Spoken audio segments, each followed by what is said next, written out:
In the 1940s, Professor Streeter of the Carnegie Institute of Embryology in Washington, D.C. proposed a system for classifying the stages of human development.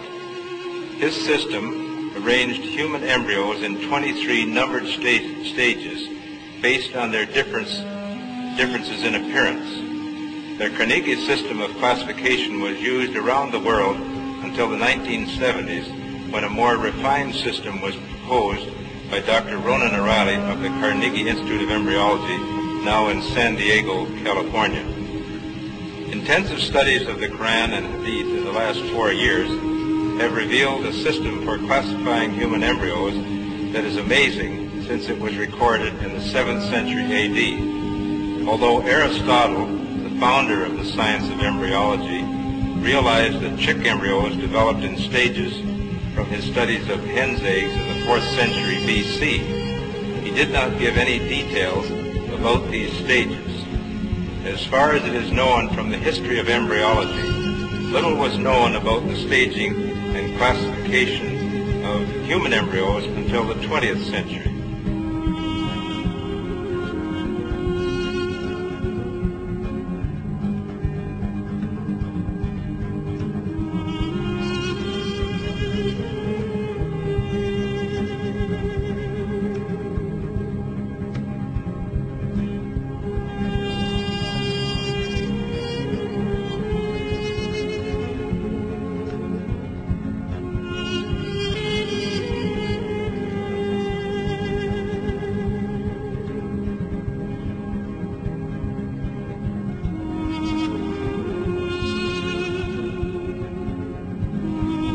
First stage is adapt.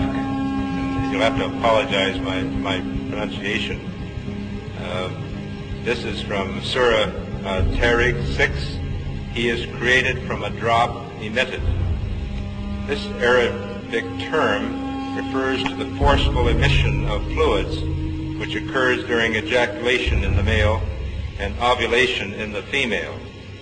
The male secretions, called semen, contain the spermatozoa, and the female secretions, called follicular fluid, contain the ovum.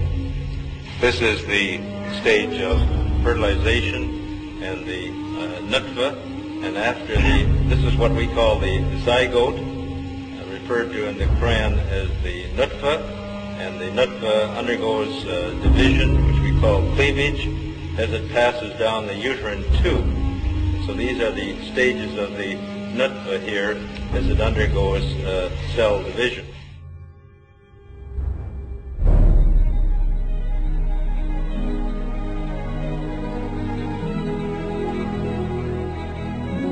Another important aspect of the information mentioned in the verses of the Quran is the developmental stages of a human in the mother's womb.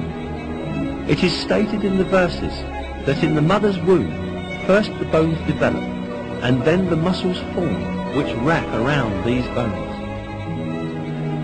We then formed the drop into a clot, and formed the clot into a lump, and formed the lump into bones, and clothed the bones in flesh, and then brought him into being as another creature.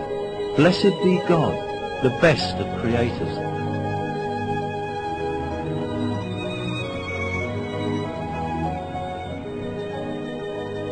Embryology is a branch of science that studies the development of embryos in the mother's womb.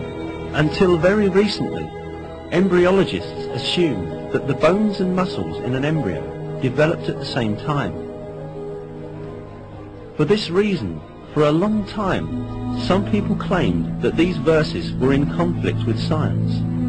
Yet, advanced microscopic research conducted by virtue of new technological developments has revealed that the revelation of the Quran is word by word correct.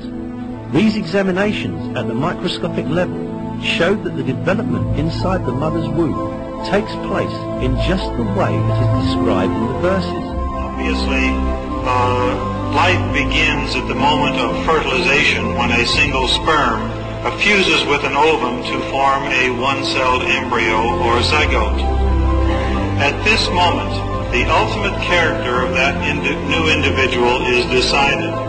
The Quran recorded these facts 1400 years ago.